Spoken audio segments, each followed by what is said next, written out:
Hello, I'm Tawakalt Osini. I'm a lawyer. And the approved question here Sure. is, as a perfectionist, how do you strike a balance between finding perfection and just getting the work done? So I've talked about this a little bit in the videos I put out frequently on my Instagram, and one of them was you have to be willing to be a fool to become a master. And I am a perfectionist too. I'll describe myself as that. And if you're a true perfectionist in the truest sense of the word, I mean, what that means is you strive for perfection. That's literally what the term means. You want to get work done. A lot of times, the instinct that drive perfectionism is one of fear, inadequacy, the feeling of being inadequate. So you want to perfect every detail to feel accepted and to feel like you're good enough. The want for public praise and the desire for that. And so the only way you're very sure to get that is when, your work is done to the T. And I'm saying this because I'm not accusing you. That's how I feel, when, at least in my heyday as a perfectionist. But one of the things I've learned is you must be willing to put out the bad first draft of your work in order for you to become a perfectionist. And no matter how well planned out things are in your head, it would never, ever, ever, ever be that way.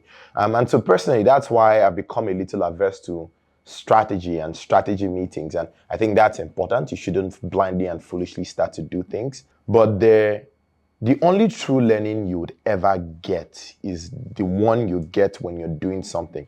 That's the only learning that will stay with you. It's okay to read books. I like to read books and I do that quite frequently. But to the extent that I love reading books, it's one of two things. One, it helps me get started on the things I know I need to do. And secondly, or it helps me do what I'm already doing, but much better than I'm doing it right now. So that's how you stop that's how you stop being a perfectionist. There is no difference between a fool and someone who is courageous. So an incredible amount of courage is actually required to be a perfectionist. There is some virtue in being a perfectionist, but the origins of the virtue is flawed. Like I explained earlier, they stem from emotions and feelings that a lot of times aren't the best places we should be seeking the sort of motivation that we need to get stuff done. So if you're a perfectionist, the best thing you can do for yourself is actually to get the first draft out. And it's such a good thing, guys, because in the world we live in today, there's not that many people who are willing to be that courageous. I think it's so easy to outcompete most people.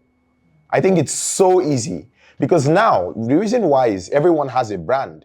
Everyone has a false sense of reputation because we're on social media and we have followers and, everyone is Kim Kardashian or, like it's true, but it doesn't exist. It's fleeting. So it's so easy to outcompete everyone by just being someone who is willing to look foolish and get started on something, right? It won't be cool. You'll post something you spent hours creating, cricket. You'll probably get 2 comments and 10 likes. You start a business. No one is willing to. Everyone who was like, oh yeah, I'm rooting for you. No one is willing to spend a dime buying what you're selling. All of those things will happen. But the only people who are going to succeed at the end of the day are those who even get started. And over time, there's less and less number of people getting anything started. So I actually do think it's a great time to be someone who is foolish enough to get anything started. I think that's my answer to the question. Thank you. Yeah. So my question is, in a world where constant achievement is often pursued, how do you personally stay grounded and find contentment in your big and small wins, especially in the face of external expectations?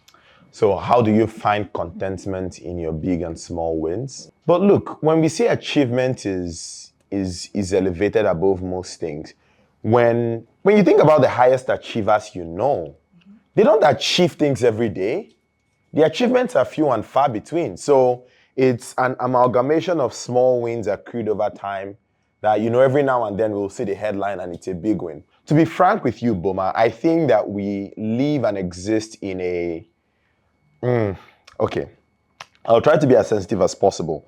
We live in a very feel good culture where I do personally think that we excuse a lot of, you know, laziness and indolence, especially amongst young people when we, do things like tell people you're perfect, you're good the way you are, and most of that is not true because we all know, no matter, like, for me personally, when I'm on the news positively, I've been on the news negatively this past few.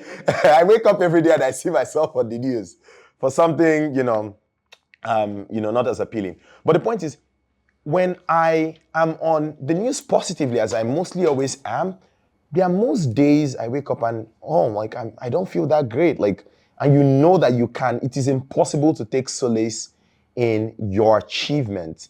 But on the other hand, it's almost very contradictory when you're getting so much praises from people, and deep down, inside, man, I feel like shit. Like, I've been procrastinating on doing these things for a long time. There's so many things I want to do I've not done. Internally, all is not okay in the house, right? And so that's not something you can depend on. At the end of the day, the only reliable source of meaning, lies on the inside, and it's not tied in any way to the achievement that you have externally. So chasing those achievements are not as meaningful as we generally think that they are. But anyways, the reason why I started talking about this was I do think that we have a culture where indolence is promoted, and that should not be the case. I do think people should work very hard. I do think it is important that we have people who are incredibly high achievers who raise the bar for other people to aspire towards. Such people are very important. However, I do think that if you if you do not have the appropriate self-regulation, then there's a path of self-deprecation you can go down. And it really ties to how you compare yourself with other people, right? Because people who are high achievers stand in judgment of other people. I mean, think about it. If you have a sibling who is always doing really well and, has the love and admiration of your parents, you can choose one of two ways to react to that by, the Cain and Abel story where one person stands in judgment of the other, and what you do is literally kill them. So they are no longer standing as a judge of you because your achievement, your sacrifices, the amount of work and the genuineness of your efforts pale in comparison to them. Or the other alternative is look to them as a source of inspiration, as a source as the bar for what it means to truly sacrifice and do that with utmost genuineness of faith, and maybe try to do what they're doing, and hopefully your life turns out better, and you're not banished and have to live in suffering, and your descendants that come after you do that. It's so true. So with all of that said, all of the work that has to be done is internal. Whether or not you're a high achiever, you're someone who is of immense value. And the value that we possess as humans is intrinsic to us. It's not tied to success. And if you want to validate what I just said, go to Wikipedia and read the biography of anyone who is successful. They almost never die well. Like, look, for most people who we know are successful, most of their success is in the middle of their life. But just read from beginning to end, and just read the later years of their life. And I think if most of us actually know what it means, I don't think we would want success as wildly as we want it in that sense, So let's be people who aspire towards great things. Let's live on the edge of our potential and our ambition, and take care of ourselves and our own souls while doing that, and ensure that our spirits stay clean while we're doing that, and not kill those who stand in judgment of us, literally or figuratively. That's what I think, Boma. Okay, so my question is, what is your ideation process for envisioning the next significant project? How do you determine what is worth pursuing? I'm in the middle of that right now, and more of you will become public very soon, but I'm in the middle of that right now. I'm actually excited for everyone who has been, how did you do it? To see me doing it in the moment. How do you determine what's worth pursuing? It's different for different people. But for me, it's a couple of things. One, it has the potential to create significant change and potentially shift systems on a long enough time horizon. So if I do this at full scale, it can shift industries and the way things are done. So that's very important for me, the potential for scale. The second thing, of course, is the economic potential. So if I double down on doing this, there's very significant economic value you can generate at full scale. So the ability to create value economically for yourself, for your beneficiaries, for stakeholders, and everyone involved. Thirdly, I have to, it's in line with the strengths and skills that I have. So strengths could be my networks, work I've done before, things I've learned, things I enjoy doing, and things I'm probably obsessed with in the moment. So there has to be that alignment from a skill set perspective, otherwise it's not going to be there. And fourth and finally, I'm able to get other people who are super talented, excited about it, and bring them around the table to work on it with me. So those are the things for me. It has to be, truly, changing the game in whatever industry it is for whoever is involved on a long enough time scale, generate money for me and for everyone else who is involved. Smart people have to be excited to work on it. And personally, I have to be deeply excited to work on it. And I think the bar for me now, if I'm to choose one out of those four things, it's the third. I have to be really excited to work on it, even if it's non-obvious at the time. And there's an article I encourage everyone to read. It's titled How to Do Great Work by a guy called Paul Graham, founder of the famous startup accelerator Y Combinator. And in it, he describes how you should pay attention to those things that you find very exciting, but maybe aren't very popular. And I deeply believe this to be the case, right? And I told a similar story at the roundtable. I spent 4 years studying philosophy at University of Calabar, and my thesis supervisor, Professor Mesembe, who is late now, he's one of the pioneer scholars in the contemporary School of African Philosophy. And he wanted me to be a professor. And one of the things that he taught me was that it is so those who go on to become the most successful scholars are those who observe problems in the external world. So, in that context, it's academic problems, but I believe this to be the case with any problems whatsoever. Observe academic problems in the external world, are curious and diligent enough to frame those into intellectual questions, and then they carry those questions around with them for years until they figure out an answer to that question. And then they do this simultaneously across multiple questions. And the thinking here is the best ideas come from those interests that are niche to you, those things you're deeply curious about that no one else probably is as curious about, And if you pay attention, we all have those quirks that are unique to us that people don't really pay attention to. And a great example I use always is there are some people who have an uncanny ability to remember details. They'll come into this room and they'll remember every single detail from who's sitting here to who's sitting at the end of the room, the different color shades of the shirts they wore. That's not nothing. That's not nothing. And you have to pay attention to those things. Like, what are those things I do better than most people? Even though there's no commercial value for this skill. Now, I promise you, if there's something you do better than most, you potentially can create commercial value out of it, especially in this day and age. So we need to pay attention to that. So that's how I choose what's worth working on for me. My soul, the core of my spirit, has to be deeply drawn to it.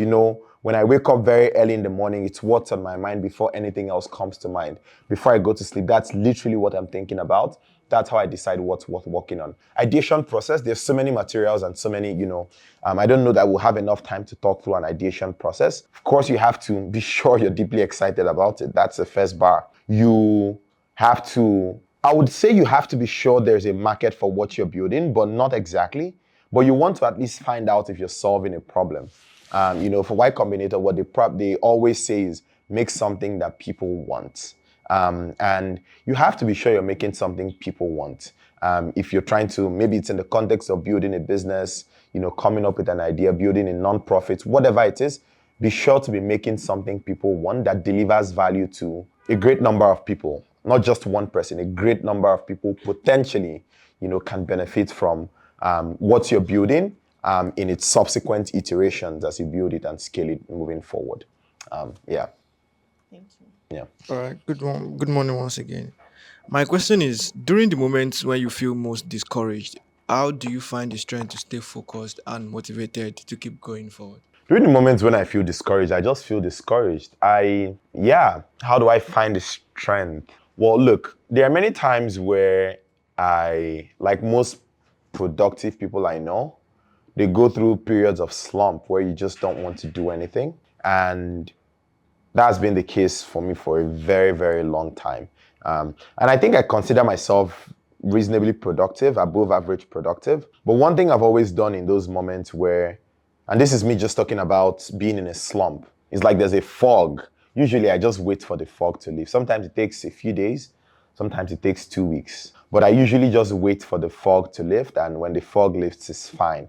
And when it lifts, then I really go all in and do great work. There are times where I'm able to read 3 books in 3 weeks, and other times where I read 1 book in 2 months, for example, right? And so I think I've repeatedly tested myself to actually figure out what my patterns are so I can trust it. So if I'm feeling if I woke up this morning and really, really, really did not feel like getting out of bed, I trust myself enough to know that that's not me. Like, I'm not someone who doesn't know how to get out of bed or do the things I want to do. It is, well, I'm just going through, I don't know what it is. Maybe it's my nutrition that's bad. Maybe there's something emotionally tugging at my heart that I don't even know. Or maybe I know what it is. Maybe I've just not had good sleep. Maybe I've not been exercising. It's usually one of those things. Or maybe something really bad and catastrophic happened. But when you're feeling discouraged because something happened, it's very important to go through the cycles of emotions, acknowledge what it is you feel, and deeply go through it. If you need to mourn something, go all in and mourn it and get it done with. Like, that's always the goal. Like, with whatever you're feeling, if you're feeling discouraged, it may take 6 months, it may take 2 months, it may take a week, it may take longer than that. But try to box it within very specific time. Don't become a discouraged person. I think that's what I'm trying to say, right? There is some sort of identity separation that has to happen where, yes, I'm feeling discouraged right now, but I'm not a discouraged person. And there's something like what it means to be a discouraged person. Someone who is deeply pessimistic, doesn't believe anything is going to, like, you never really want to become someone like that, right? And if you're already someone like that, then it's a very different question entirely for how you get yourself out of there. And a good thing to do is to not be too grandiose. And what I mean by that is you really have to start with small goals. If you struggle with, productivity, if you struggle with doing very meaningful things, keeping your word and doing the things you say you do, productively, you want to start with very, very, very small things, right? You don't go and become Elon Musk in one day and build a Tesla. You start by waking up, getting out of bed, committing to a simple to-do list, a very simple to-do list. Having a damn schedule and deciding to stick to it. You'll probably miss the mark a few times, but having a schedule at least gives you something to aspire towards. So it's really important to keep things that simple. But what I said earlier around ensuring that your identity doesn't become subsumed in what you're feeling right now. I'm feeling discouraged, but I'm not a discouraged person. And over time, you really learn to build that trust with yourself. And when you're feeling something, it's just so easy. You kind of rest in it and you're able to go through it very easily. That's what I think. Yeah. Dan, there's a lot of distraction coming from. So I really appreciate if it stops, except we have people coming in. Can I go next? Yes. Okay. Were there moments during Keeper's development where you doubted its success? And if so, how did you overcome those doubts to continue pushing forward? Oh, that's every day. As an entrepreneur, like, look, when you meet the most successful entrepreneurs, there's none of them who, Facebook just recently recorded a massive upsurge in their stock price, and that's wonderful. And everyone and investors are happy, but that wasn't the case a few quarters ago. And it probably would not be the case in a few quarters. One of the best qualities entrepreneurs have is paranoia. Like, you have to be productively paranoid. So doubted its success, of course, that's every day. And you actually don't come out of feeling that way, because I think for most people, the day you believe, oh, this is successful, honestly, that's really the day you start to die. So if you're an entrepreneur trying to get anything off the ground, you want to stay paranoid, and it's not a useful emotion to feel like you've arrived. A lot of times it's counterproductive. And I think most people, especially people who have had a history of not being as successful, tend to arrive too early because, of course, we desperately do not want to be people who aren't successful.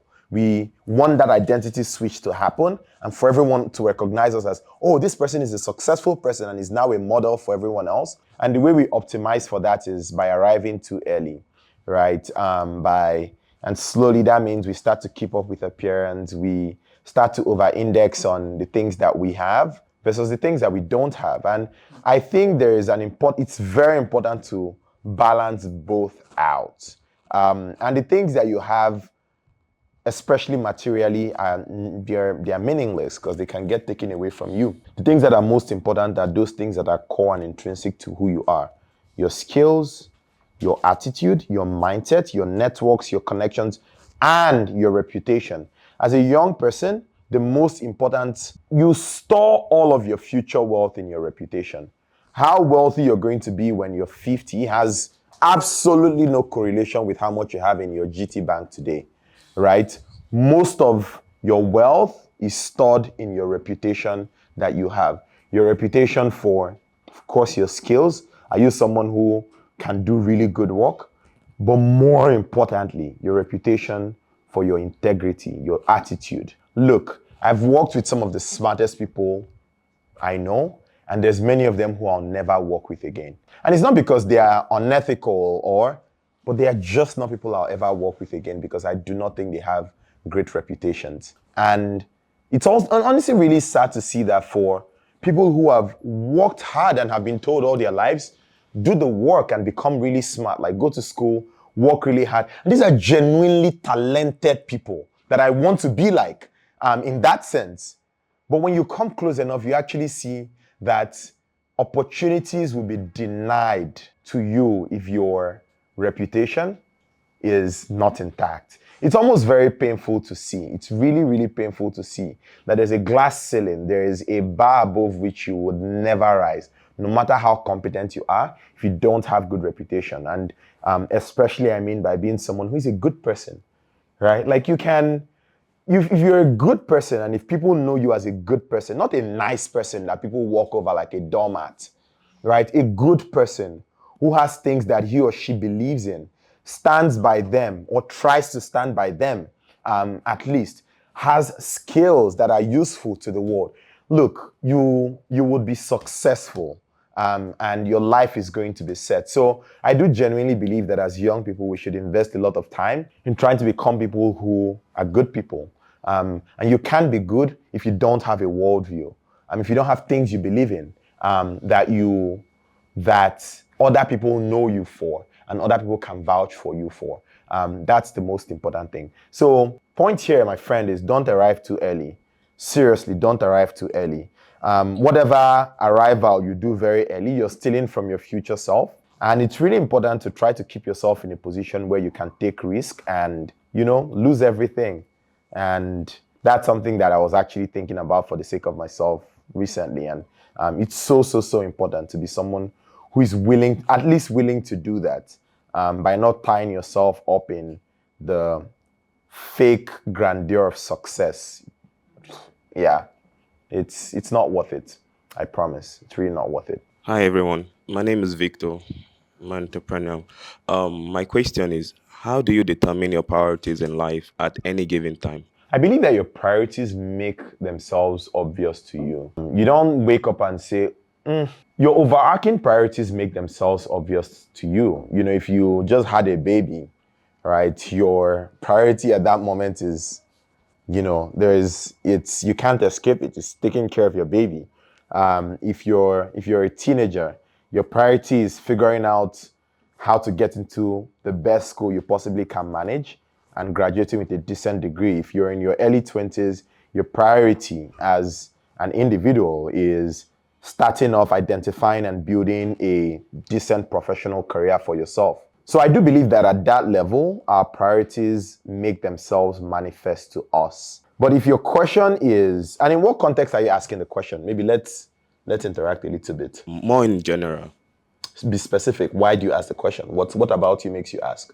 Okay, I've been following you for a while, so I see the way you put in things and how you exhibit your own actions and how you take your step by step in making and achieving your greatness. Yeah. So that's why I come into the question, like, As for me, a young man trying and looking up to achieving something great, how do I determine those priorities at certain given stage of my life also? Okay, I see. Yeah, man, look, I believe, and maybe not everyone, thinks this, but I deeply believe that we, at every given point in time, know what we probably should be working on or what we want to do, get better at.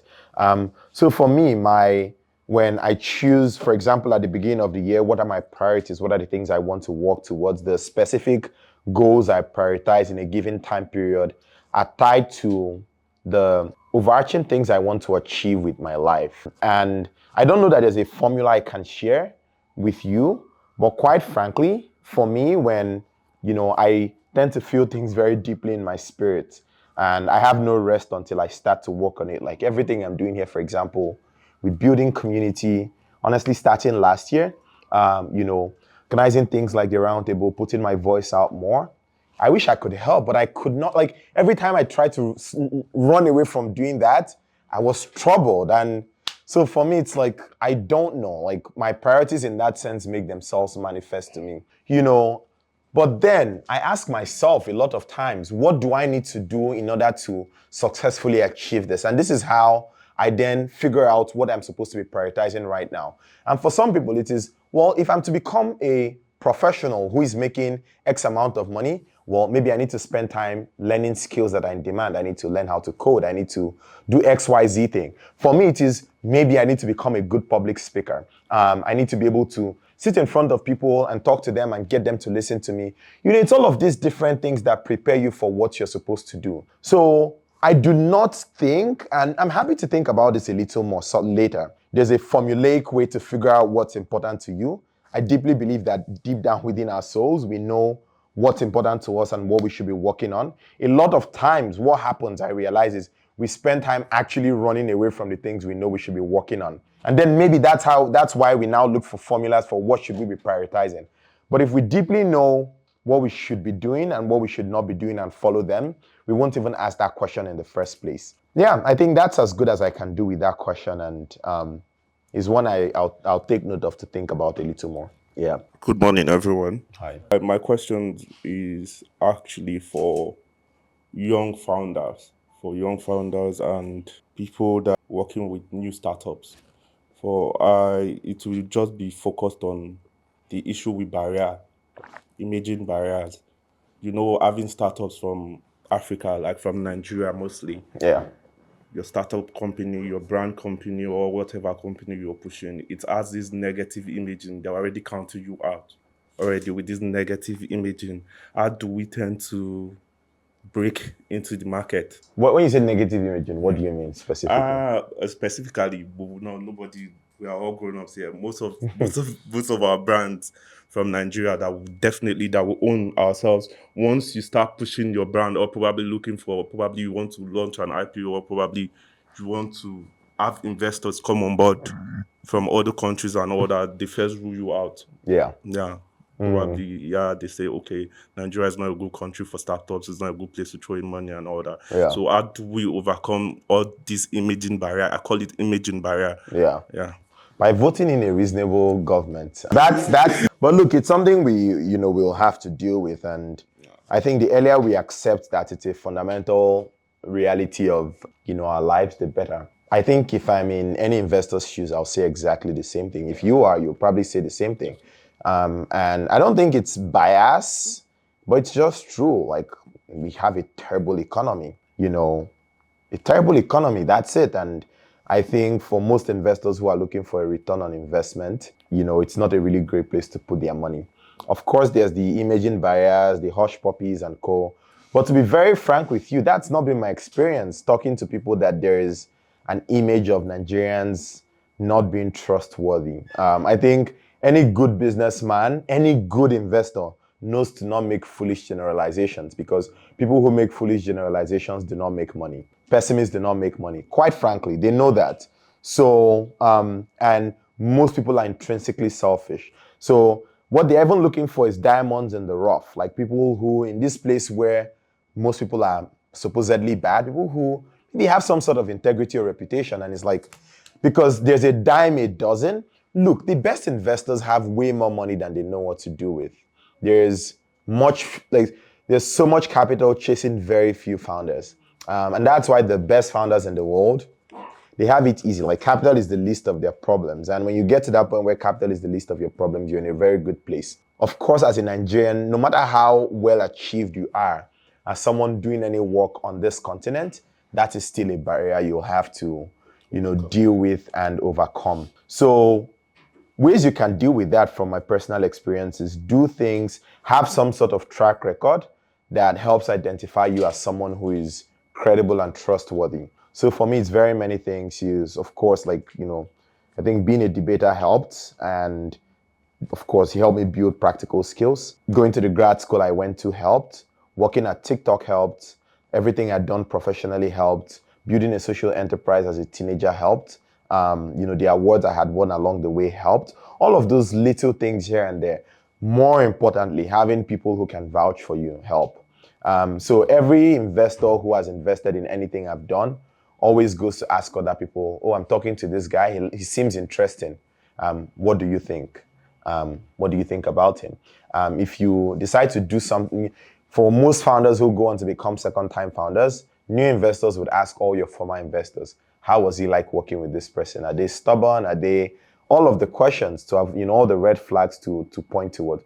So really, like I said earlier, you really have to be someone who has things that position you for credibility, and just be believable, man. Like, honestly, like, I think we know people who are believable and people who are not. I think if you place two people side by side and one person tells you, see this exact same idea, this is exactly what I'm going to do, and another person tells you that, when you put it side by side, mentally you choose someone who is going to go ahead and do it. So it really helps to be someone who is reputable. So be someone who is credible and, do whatever you can to get that signal. Look, I think we're building relationships. So this is in getting people who can vouch for you. It's very important to build and maintain long-term relationships with people who over time know you and can vouch for you. And when they vouch for you, that'll be credible. Most of the great things you're going to do, most of the great things you're going to accomplish is going to be through word of mouth referrals. I promise you that. I promise you that. It's going to be through someone talking to you about someone.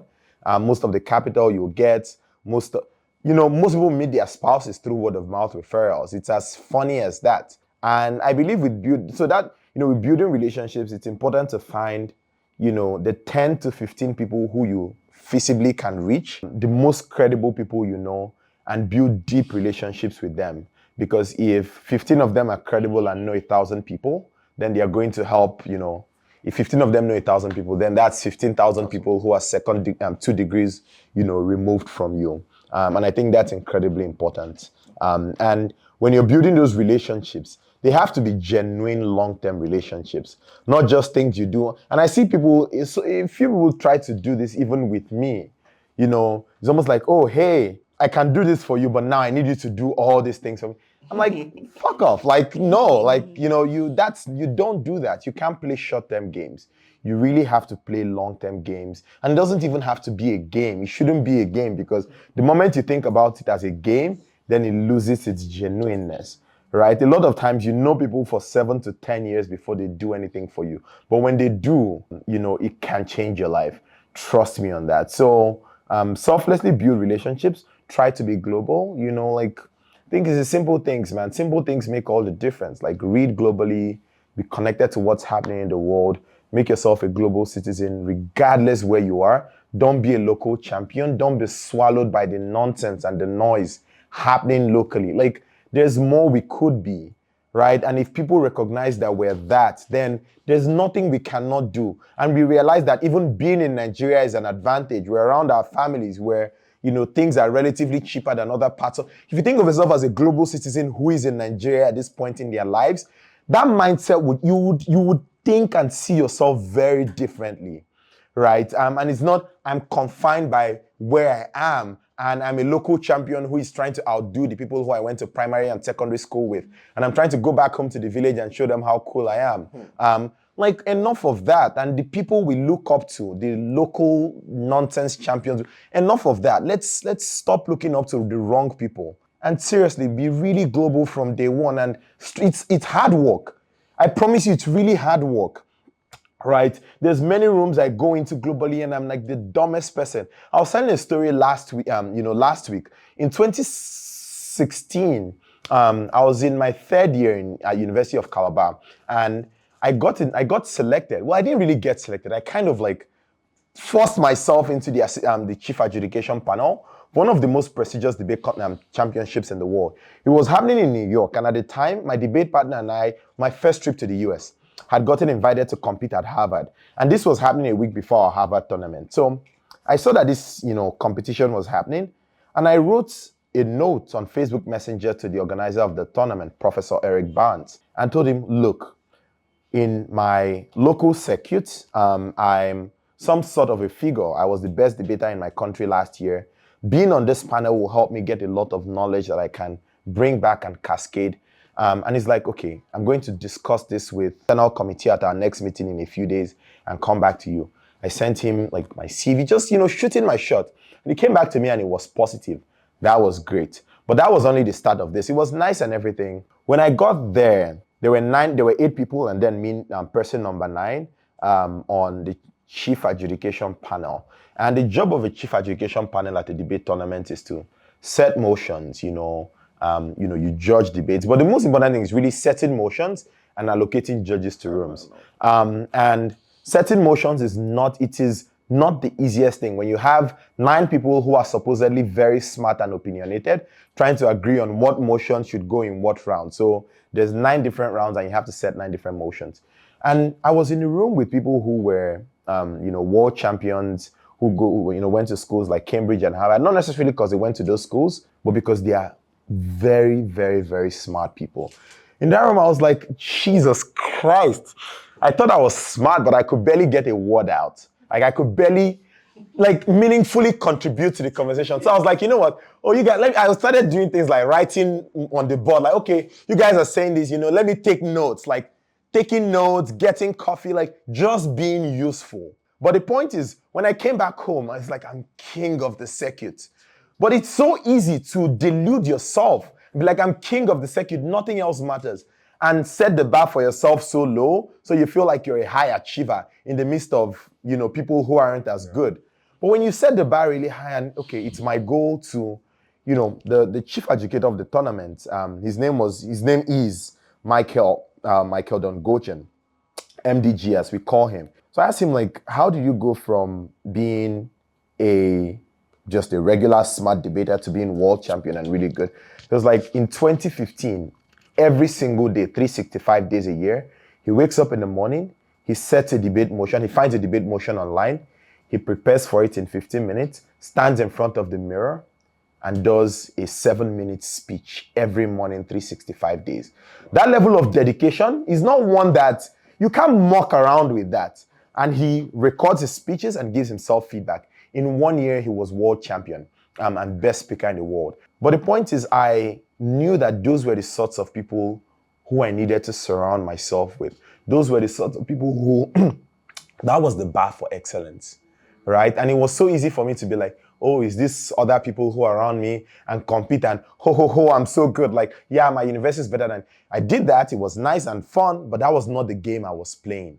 That was not the game I was playing. But for some other people, that was the entirety of their game. And I knew it and I could see, and it was foolish. I thought it was foolish, but I played it with them because it was fun, but there was a much broader game. When I got named on the Forbes list 2 months ago, MDG was also on that list for finance. So now we're on the same lists in the world. Like my name is side by side. Another person who was on the chief adjudication panel, Josh Zoffer, he was world champion in 2014, 2 years before I met him. He went to Harvard. He was my second investor at Kepa, and he's like literally one of my biggest fans in the world right now. But the point is, we would never get there. We would never be that if my bar was here and the people who are here. So I think that's how you build credibility, man. I think Josh is a good example of, he met me 3 years before. I could barely put intelligent words out. And not because I felt so intimidated. Who are these people? How do they know so much? What are they doing that I'm not doing? Right? And Well, 3 years later, he's not even an investor. He has a regular job and he has money on the side. It's like, I'm going to give you this money to build what you're building. So how does that happen in 3 years? So we have to play superior games. We have to play superior games.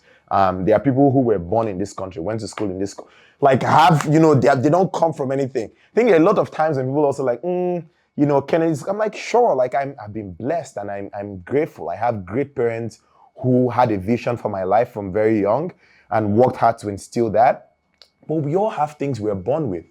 We all have privileges, right? And even the difficulty, like, do you know how difficult it is for someone who comes from something to have fire in their belly? It's impossible. They have no hunger. They barely can do anything meaningful. And they envy you because you have all this fire in your belly. You have things to prove. You like that's priceless. It's priceless. You can't put money on it. So a lot of times when we think, oh, I wish I had this, maybe think twice. Do you really wish you were born into a wealthy family that gave you everything you needed? Probably, I definitely do not wish I was. Thank God I was not. Thank God I was not. But of course, I don't want to, a lot of us were born into situations that were really, really bad. And I don't think that's standard. But we all have things. And if depending on the perspective from which we look at them, and it's using those things that we overcome the barriers, the negative visage that we have by being people who are from Nigeria. That's what I think.